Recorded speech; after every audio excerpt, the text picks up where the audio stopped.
युद्ध की जहां पर देखिए ईरान के विदेश मंत्री अब्बास अरागची रूस पहुंचे हैं। पुतिन से बातचीत के लिए रूस वो पहुंचे और वहां पर एक बड़ी वार्ता हो सकती है। यूएस से वार्ता से पहले पुतिन अरागची की अहम मुलाकात यहां पर हो रही है। रूस के सेंट पीटर्सबर्ग पहुंचे हैं अब्बास अरागची। इस वक्त तस्वीरें भी आपको यहां पर हम दिखा दें और बेहद महत्वपूर्ण चर्चाएं यहां पर हो सकती हैं। और देखिए ये हमें नहीं भूलना चाहिए कि रूस खुद भी यूक्रेन के साथ इस वक्त युद्ध में उलझा हुआ है, लेकिन जिस तरीके से ईरान ने लगातार इजरायल का यहां पर सामना किया, उस दौरान भी रूस के कई बयान ऐसे सामने आते रहे जो ईरान के फेवर में यहां पर थे। और ऐसे में कोई बड़ी चर्चा यहां पर हो सकती है कि आखिर बात किस तरीके से यहां पर बिठाई जाए और बात किन मुद्दों को लेकर की जाए। हो सकता है कोई बड़ी न्यूक्लियर वेपन या फिर वेपन डील भी यहां पर रूस और ईरान के बीच में हो सकती है।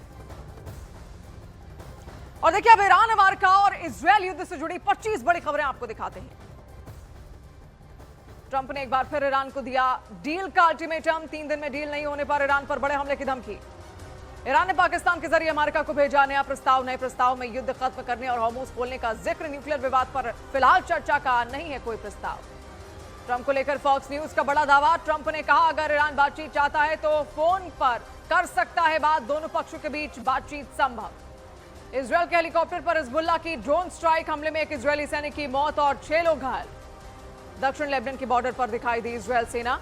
लिटानी नदी के पास 7 कस्बों को इजरायली सेना ने खाली करने का दिया आदेश। दक्षिणी लेबनान के शहर पर इजरायली बमबारी के बाद मची तबाही। रिहायशी इलाके में बमबारी से इमारतें बनी खंडहर। दक्षिणी लेबनान के हदत्था में इजरायली हमलों ने मचाई भारी भरकम तबाही। लेबनान ने कहा इजरायल लगातार तोड़ रहा है सीज फायर। इजरायल ने दक्षिणी लेबनान की बस्तियों में बरसाए प्रतिबंधित व्हाइट फॉस्फोरस बम। इजरायल के अंतर्राष्ट्रीय कानून तोड़ने पर उठे सवाल। उत्तरी लेबनान में हिजबुल्लाह के ठिकानों पर इजरायल की भीषण बमबारी। नेतन्याहू के एक्शन के आदेश से बढ़ा तनाव। दक्षिण लेबनान में इजरायली चेतावनी के बाद लोगों का पलायन। नबातिये प्रांत से सैकड़ों वाहन सामान लेकर सैदा की ओर रवाना हुए लोग। सीजफायर के बीच बढ़ा तनाव। दक्षिण लेबनान पर इजरायल के हमले में 14 लोगों की हुई मौत। मरने वालों में 2 बच्चे भी शामिल। अमेरिका ने समंदर के बीचों बीच एक जहाज पर की काइनेटिक स्ट्राइक। इंटेलिजेंस के मुताबिक ये जहाज नार्को ट्रैफिकिंग रूट का कर रहा था इस्तेमाल। ईरान ने जारी किया हॉर्मुज स्ट्रेट में फंसे 2 जहाजों का वीडियो। 3 दिन पहले IRGC के जवानों ने किया था दोनों जहाजों पर कब्जा। अमेरिका की हॉर्मुज पर नाकेबंदी जारी। अमेरिका का दावा अब तक 38 जहाजों को ईरान के बंदरगाह पर वापस भेजा गया। अमेरिका और ईरान की चेतावनी के बीच हॉर्मुज स्ट्रेट में अब भी 600 से ज्यादा जहाज फंसे। रोजाना करोड़ों डॉलर के नुकसान की आशंका। ईरान के राष्ट्रपति पेजेशकियान ने हॉर्मुज से अमेरिकी नाकेबंदी हटाने की अपील की। कहा किसी दबाव में बातचीत में शामिल नहीं होगा ईरान। पाकिस्तान ने ईरान के लिए खोले अपने 6 जमीनी रास्ते। पाकिस्तान के रास्ते ईरान में सप्लाई होगा सामान। पाक सरकार ने ट्रांजिट ऑर्डर 2026 तुरंत किया लागू। अमेरिका से तेल लेकर जापान पहुंचा अमेरिकी टैंकर। पनामा नहर के रास्ते 35 दिन का सफर तय कर पहुंचा जहाज। जंग में नेटो के रवैये से निराश। ट्रंप बोले अमेरिका नेटो के लिए हमेशा रहा खड़ा। रूस से यूरोप की रक्षा के लिए नेटो पर अमेरिका ने खरबों डॉलर खर्च किए।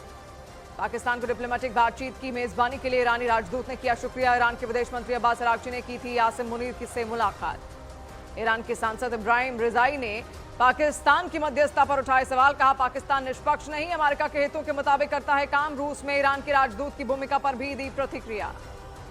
अमेरिकी राष्ट्रपति ट्रंप का ईरान को लेकर बड़ा बयान। कहा युद्ध जल्द खत्म होगा और अमेरिका की होगी जीत। ईरान के न्यूक्लियर डस्ट को भी बातचीत का हिस्सा बनाने की कही बात। कुछ लोगों को समझदार और कुछ को गैर समझदार बताया। ईरान में अमेरिका और इजरायल के खिलाफ सड़कों पर उतरे कई सारे लोग। अपनी सरकार के समर्थन में लगाए नारे। तेहरान में सुप्रीम लीडर मुस्तफा खामनेई के समर्थन में जुटे हजारों लोग। इंकलाब स्क्वायर में इकट्ठा होकर मुस्तफा का साथ देने की कसम खाई। रूस दौरे के दौरान ईरान के विदेश मंत्री अब्बास अरागची राष्ट्रपति पुतिन से करेंगे मुलाकात। रूस में ईरान के राजदूत ने की इसकी पुष्टि।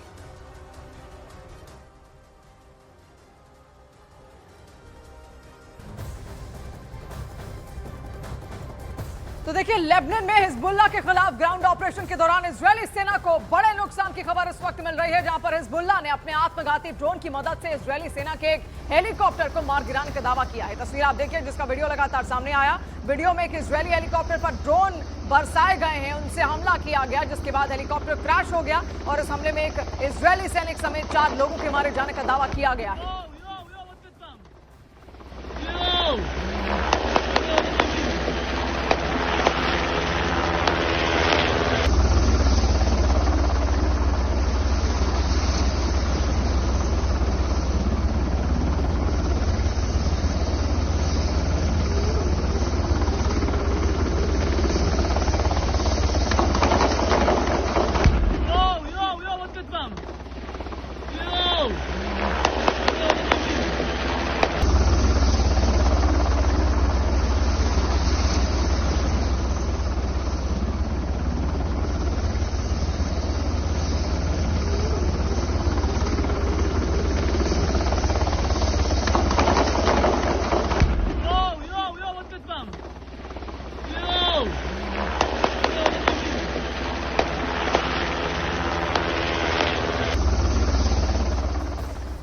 आपने देखा। अब हिजबुल्लाह की इसी हमले का एक और वीडियो लगातार सामने आया जो आपको हम दिखाते हैं, जिसमें अफरा तफरी के बीच इजरायली हेलीकॉप्टर जवानों को ड्रॉप करने के बाद फौरन उड़ान भरता हुआ दिखा है। दक्षिणी लेबनान को हिजबुल्लाह का गढ़ कहा जाता है और यहीं पर इजरायल लगातार ग्राउंड ऑपरेशन भी चला रहा है। ग्राउंड ऑपरेशन के बीच हिजबुल्लाह का हमले भी लगातार अभी जारी है और सैनिकों पर भी कई हमले यहां पर किए गए जो कि इजरायली सैनिक हैं, और ये उसी से जुड़ी हुई तस्वीरें इस वक्त आप देख रहे हैं।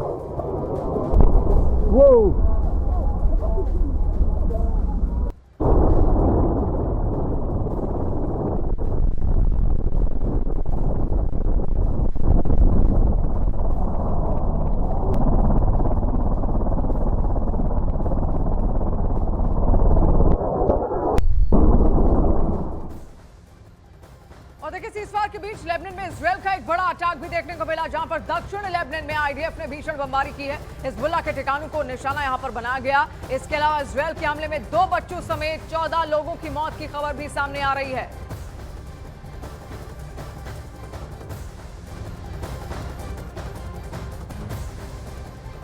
और देखिए, ईस्टर्न पैसिफिक में यूएस आर्मी की बड़ी कार्रवाई देखने को मिली, जहां पर ड्रग्स तस्करी के आरोप में एक बोट को उड़ा दिया गया। यूएस आर्मी ने बोट पर हमले का एक वीडियो भी यहां पर जारी किया है।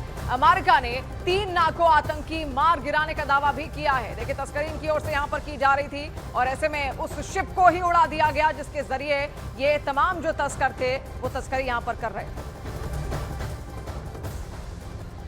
और खबर यह भी है कि सीज़फायर के बावजूद दक्षिण लेबनान में इजरायल का हमला रुका नहीं है। अब सवाल है कि नेतन्याहू हिजबुल्लाह के खिलाफ लेबनान पर एयर स्ट्राइक करेंगे या फिर मिसाइल हमले को एक्टिवेट करेंगे या फिर फुल स्केल बॉर्डर पर ग्राउंड ऑपरेशन शुरू करेंगे।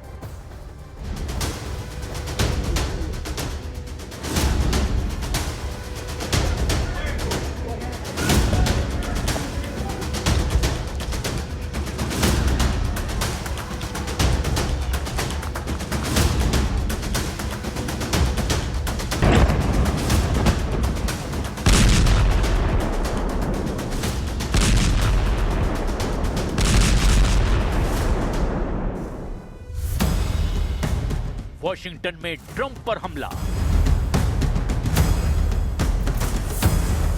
तेल अवीव से हिजबुल्लाह पर प्रहार। क्या दुनिया किसी बड़ी जंग के दरवाजे पर खड़ी है?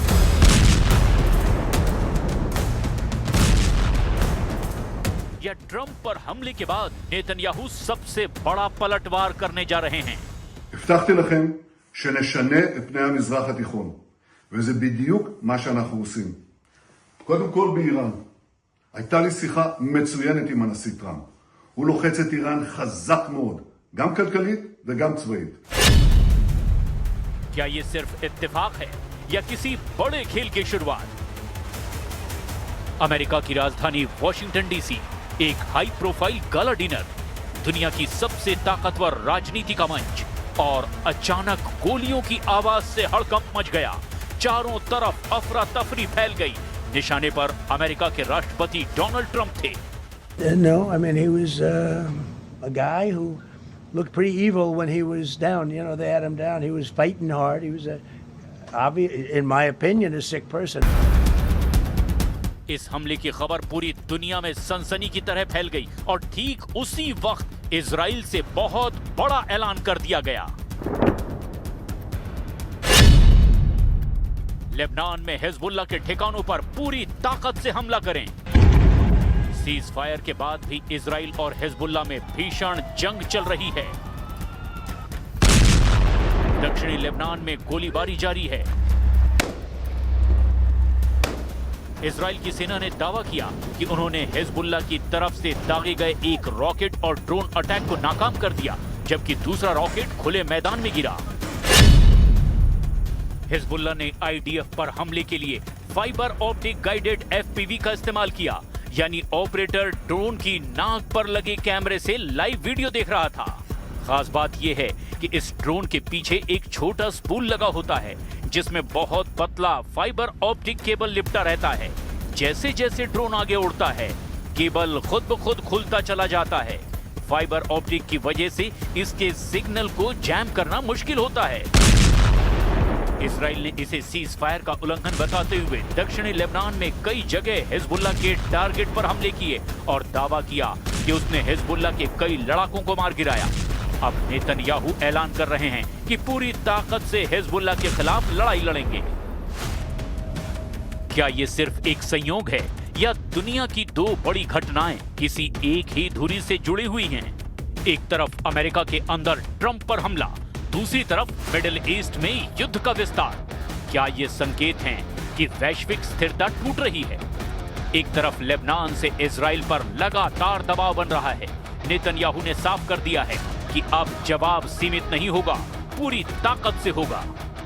एक बार नहीं, दो बार अमेरिका में ट्रंप की मौजूदगी में इजराइल और लेबनान के बीच सीज फायर पर समझौते हुए। दोनों देशों ने एक दूसरे की शर्तों को सम्मान दिया, लेकिन इजराइल ने हिजबुल्लाह के बहाने लेबनान के खिलाफ मोर्चा खोल दिया। सीज फायर से पहले और उसके बाद तक दक्षिणी लेबनान में इजराइल का ऑपरेशन ऑन है। आखिर इसका मतलब क्या है? नेतन्याहू हिजबुल्लाह के खिलाफ लेबनान पर एयर स्ट्राइक करेंगे या मिसाइल हमले को एक्टिव करेंगे या फिर फुल स्केल बॉर्डर पर ग्राउंड ऑपरेशन शुरू करेंगे?